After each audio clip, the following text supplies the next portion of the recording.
E.N.D here. Streets of New Capenna will have a returning mechanic back from Lorwyn, Hideaway, and honestly it fits perfectly the lore of the set. Better hide away your valuables.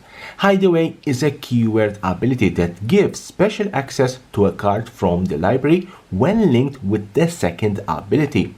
When a permanent enters the battlefield at that time, you may look at the top n cards of your library, exile one of them face down, then put the rest on the bottom of your library. Usually a second ability on each card interacts with the exiled card when certain conditions are met, either by allowing it to be cast nearly for free or simply by putting it into its owner's hand.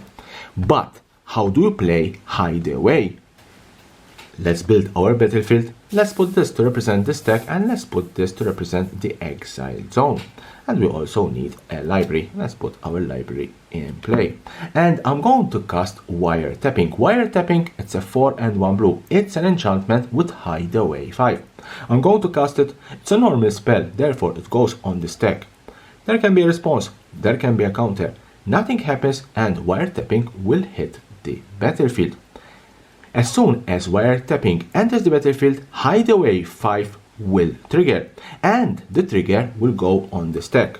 At the stage, saying there can be a response, there can be a counter, nothing happens, it resolves. And when it resolves, I will look at the top 5 cards of my library. Why 5? Because it's Hideaway 5. So I'm going to look at the top 5 cards of my library. I'm going to choose one card. I choose one card and I'm going to put it face down in the exile zone. So let's put it there. The rest random order at the bottom of my library. How can I play the exile cards? You need to follow the second ability of Wiretapping.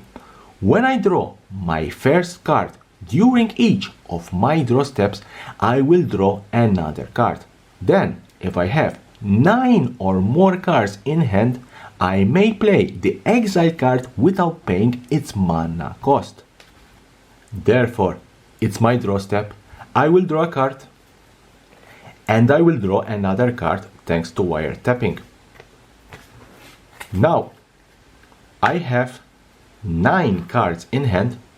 Therefore, I can play the exile card without paying its mana cost, and that's what I'm going to do. And Gorgo's Vicious Watcher is in play. Some notes. When a permanent with Hideaway enters the battlefield under your control, you must look at the top n cards of your library and you must exile one of them. If there are fewer than 5 cards, in my case of Wiretapping because it has Hideaway 5, I can look at all of them, and unless my library has no cards in it at all, I need to exile one of them.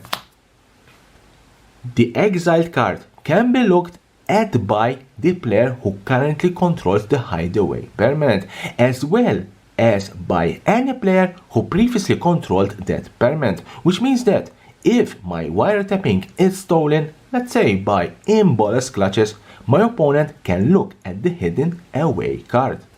The controller of that ability is the player who gains access to the exile card. It doesn't matter who owns the exile card or who exiled it. In my case, if my opponent stole my Wiretapping, he can play my exile card without paying its mana cost if conditions are met. If the exile card is a land, you may play it, but only if it's your turn and you haven't already played a land that turn. This counts as your land play for the turn. When you play the exile card without paying its mana cost, you can't pay any alternative cost, such as Blitz. On the other hand, if the card has an additional cost, you may pay those. For example, you can cast Deadly Dispute for free, but you still need to sacrifice a creature or an artifact.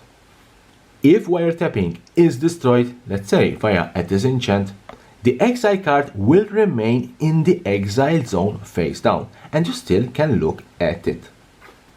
So this is how you can play Hideaway, a returning mechanic in Streets of New Capenna.